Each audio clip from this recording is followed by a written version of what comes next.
గుణాని దినేష్ని తీసుకువచ్చి రోహిణి బండారాన్ని బయట పెట్టించిన బాలు. రోహిణి గురించి బాలుకి నిజం తెలిసింది. వాళ్ళిద్దరిని ఎలా తీసుకొచ్చాడో అనేది ఈ వీడియోలో తెలుసుకుందాం. వీడియో నచ్చితే తప్పకుండా లైక్ చేయండి. బాలు ఇంటికి వచ్చేసరికి ఇక మీనా మీనా అని పిలుస్తూ ఉంటాడు. అప్పుడే ప్రభావతి మీనా ఇంట్లో లేదు, ఇక రాదు కూడా అని అంటూ ఉంటుంది. ఏం చేశారు నా భార్యని అని అడుగుతూ ఉంటాడు బాలు.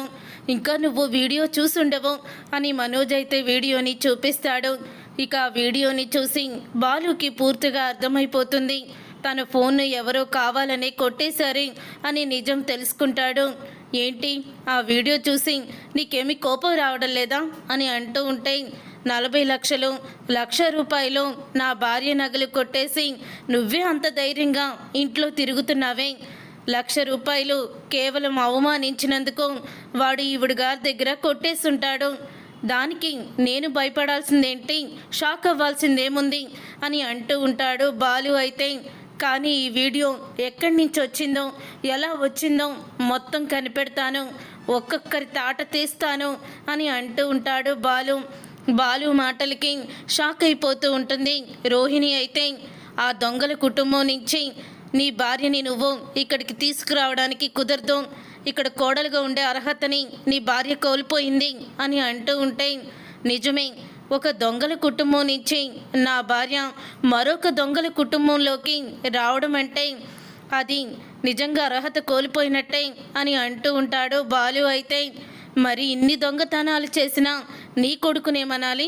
కోడల నగలు కొడుక్కి ఇచ్చి తాకట్టు పెట్టుకోమని చెప్పినా నిన్నే పేరుతో పిలవాలి అని అడుగుతూ ఉంటాడు బాలు. ఇవన్నీ కూడా లెక్కలు తేలుస్తాను అని బాలు అయితే అక్కడి నుంచి వెళ్ళిపోతాడు. రోహిణి అయితే ఇదేంటి బాలు కనిపెట్టేస్తాడా, కనిపెట్టేస్తే అప్పుడు నా బండారం మొత్తం కూడా బయటపడిపోతుంది కదా అని అనుకుంటూ ఉంటుంది రోహిణి. తర్వాత ఇక బాలు అయితే మీనా దగ్గరికి వెళ్ళేసరికి ఇక శివ అవమానాన్ని తట్టుకోలేక చనిపోవడానికి సూసైడ్ అయితే చేసుకోబోతుంటాడు. అప్పుడే ఇక బాలు ఆపి, నువ్వు ఇప్పుడు సూసైడ్ చేసుకోబోతున్నావు, నువ్వు నీ మీద పడ్డ నిందలు నిజం చేస్తావా, లేదు ఎదిరియ్యాలి, నువ్వు ఏ అవమానమైతే పడ్డావో అవమానానికి ప్రతీకారం తీర్చుకోవాలి, ఎదిగి పై స్థాయికి వచ్చి నువ్వంటే ఏంటో ప్రూవ్ చేసుకోవాలి అని అంటూ ఉంటాడు బాలు. ఇదంతా ఎవరో కావాలనే చేస్తున్నారు, వాళ్ళని కనిపెట్టాలి మీనా. నా ఫోన్లో మాత్రమే ఆ వీడియో ఉంది, ఆ వీడియో ఉన్నట్టు కేవలం నాకు తెలిసి శివకి తెలుసు, ఆ గుణకి తెలుసు. ఈ వీడియో నాకు ఇచ్చిన వ్యక్తి దగ్గర కూడా వీడియో లేదు, డిలీట్ అయిపోయింది, అంటే ఇదంతా కూడా గుణ పని అని అంటూ ఉంటాడు బాలు. అప్పుడు ఇక మీనా అయితే, అవునండి నాకు కూడా అదే అనుమానంగా ఉంది అని అనడంతో ఇక గుణ దగ్గరికి అయితే కోపంతో రగిలిపోతూ బాలు అయితే వెళ్తాడు. అప్పుడే గుణ బాలుని చూసి, ఏరా నీ బామ్మర్ది వీడియో బయటపడకూడదనుకున్నావు, బయటపడిపోయింది, పాపం వాడేంటి ఎలా ఉన్నాడు, జైల్లో ఉన్నాడా లేకపోతే ఆకాశానికి భూమికి మధ్యలో వేలాడుతున్నాడా అని అడుగుతూ ఉంటే, వాడు వేలబడ్డం కాదురా, ఇప్పుడు నిన్ను వేలాడదీస్తాను అని అంటూ ఇక బాలు అయితే గట్టిగా గుణ పీక పట్టుకొని ఇక గోడకేసి లేపుతాడు. అప్పుడే ఇంకా పక్కనే ఉన్న రౌడీలు అయితే బాలుని కొట్టబోతుంటారు. అప్పుడు ఇక ఆ రౌడీని కూడా బాలు చితకబోతాడు. ఆ తర్వాత లోపలున్న దినేష్ అయితే బయటికి వస్తాడు. అప్పుడే ఇక దినేష్ని చూసి, నువ్వేంటి ఇక్కడున్నావు అని అడుగుతూ ఉంటే, నేను ఇక్కడ ఉండడానికి కారణం మీ వదిన రోహిణి, తని నన్ను ఈ గుణ చేత కిడ్నాప్ చేయించింది, అలాగే నీ ఫోన్లో ఉన్న వీడియోను వీడే సోషల్ మీడియాలో వచ్చేలా చేశాడు, ఆ వీడియో నీ ఫోన్ ఇచ్చింది కూడా రోహిణియే అని అంటూ ఉంటే, అసలు రోహిణికి నీకు ఏంటి సంబంధం, నిన్నెందుకు గుణ దగ్గరికి వచ్చి కిడ్నాప్ చేయమంది అని అడుగుతూ ఉంటాడు బాలు. అప్పుడే ఇక తను మీరు అనుకున్నట్టు కోటీశ్వరరాలు కాదు, తను ఒక పేదింటి అమ్మాయి, ఆల్రెడీ తనకి ఒక కొడుకు కూడా ఉన్నాడు, నువ్వు ఇంటికి తీసుకొచ్చి పెట్టుకుంటావే చింటూ, ఎవరో కాదు రోహిణి కన్న కొడుకే, తన పేరు రోహిణి కూడా కాదు, తన పేరు కళ్యాణి అని నిజాలన్నీ కూడా బయట పెడతాడు. అదంతా విని ఇక వెంటనే బాలు అయితే దినేష్ని గుణాని ఇంటికైతే తీసుకొస్తాడు. ప్రభావతి ఇంటికి మీనా కూడా వస్తుంది. అప్పుడే ఇక దినేష్ని గుణాని ఇంటికి తీసుకొచ్చేసరికి రోహిణి షాక్ అయిపోతూ ఉంటుంది. రే ఏంట్రా వీళ్ళిద్దరిని ఇక్కడికి ఎందుకు తీసుకొచ్చాం అని అంటూ ఉంటే శివ వీడియోని వైరల్ చేసింది ఈ గుణాగాడు. ఈ గుణాగాడికి నా ఫోన్లో ఉన్న వీడియోని ఇచ్చింది మీ కోడలు రోహిణి. మీ కోడలు రోహిణి నా ఫోన్ని కొట్టేసి ఆ వీడియోని వీడికి ఇచ్చింది. వీడి దగ్గరికి నీ కోడలు ఎందుకు వెళ్ళిందో తెలుసా?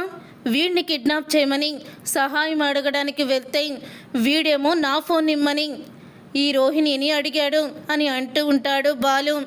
అసలు నువ్వెందుకు ఇతన్ని కిడ్నాప్ చేయమని గుణ దగ్గరికి వెళ్ళావు అని అడుగుతూ ఉంటాడు. మనోజ్ అయితే రోహిణిని నేనెందుకు వెళ్తాను అని తడబడుతూ ఉంటుంది రోహిణి. అప్పుడే మీనా చంప పగలగొడుతుంది. నువ్వు తడబడుతున్నావంటే తప్పు చేసావని చెప్పు. ఎందుకు అతన్ని నువ్వు కిడ్నాప్ చేయమన్నావు? నీ బండారం బయటపడుతుందనే కదా అని అంటూ ఉంటుంది మీనా. అప్పుడు ఇంకా ఇప్పటి వరకు తను అక్కడ మలేషియాలో పుట్టి పెరిగిందని తెగ సంబరపడిపోతావు కదా. మలేషియాలో తను పుట్టి పెరగలేదు. తను ఇక్కడే పుట్టింది, ఇక్కడే పెరిగింది, ఒక పేదింట్లో. అలాగే నీ కోడలు కోటీశ్వరాలు కాదు, తను పేదింటి అమ్మాయి. మా అమ్మ పూలు అమ్ముకోనన్నా బ్రతుకుతుంది, కానీ వీళ్ళమ్మ ఇది ఇచ్చే డబ్బులతోనే బ్రతుకుతుంది. ఇంటింటికి తిరిగి ముఖానికి మేకప్లు వేసుకునేది మీ కోడలు. మీ పెద్ద కోడలు ఆల్రెడీ పెళ్ళయింది. మన ఇంటికి వచ్చే పెద్ద ఆవిడ సుగుణమ్మ, ఆ పిల్లాడు చింటూ ఎవరో కాదు వీళ్ళమ్మ ఈ రోహిణి కొడుకు అని అంటూ నిజాన్ని బయట పెడుతుంది మీనా. అది విని ఒక్కసారి ప్రభావతి, మనోజ్ అందరూ కూడా షాక్ అయిపోతూ ఉంటారు. అప్పుడే ఇక అంటూ ఉంటే ఇంతలో ఇంకా చెప్తూ ఉంటుంది రోహిణి, అది కాదత్తయ్య అది అని అంటూ ఉంటే అప్పుడే ఇక ప్రభావతి రోహిణి చంప పగలగొడుతుంది. రోహిణి చంప పగలగొట్టి ప్రభావతి ఇలా అంటూ ఉంటుంది, వీళ్ళు చెప్పేది నిజమేనా అని అడుగుతూ ఉంటే అవును వీళ్ళు చెప్పేది నిజమే అత్తయ్య అని నిజాన్ని ఒప్పుకుంటుంది. అలా నిజాన్ని ఒప్పుకున్న రోహిణిని చూసి మనోజ్ షాక్ అయిపోతూ ఉంటాడు. అంటే నన్ను ప్రేమించినట్టు నటించి మోసం చేసి పెళ్లి చేసుకున్నావా అని అడుగుతూ ఉంటాడు. మనోజ్ అయితే లేదు మనోజ్, నేనెందుకు నిన్ను మోసం చేయాలనుకుంటాను, నేను మోసం చేయాలని అనుకోలేదు అని అంటూ ఉంటే మరి ఇదేమో అంటారు, ఆల్రెడీ పెళ్ళయ్యి కొడుకు ఉన్న నువ్వు నన్ను ప్రేమించినట్టు నటించి ఎంత మోసం చేశావు, నీ మోసాన్ని నేను అస్సలు కూడా భరించలేకపోతున్నాను అని చంప పగలగొడతాడు రోహిణిది. చూసారుగా ఫ్రెండ్స్, రాబోయే కథలో ఖచ్చితంగా ఇలాగే జరగబోతుంది. మరి ఇలాగే జరగాలని మీరైతే కోరుకుంటున్నారా? అయితే వీడియోని తప్పకుండా లైక్ చేయండి. మీరు చేసే ఒక్క లైక్ మాకు ఎంతో సపోర్ట్ని, మోటివేషన్ని ఇస్తుంది.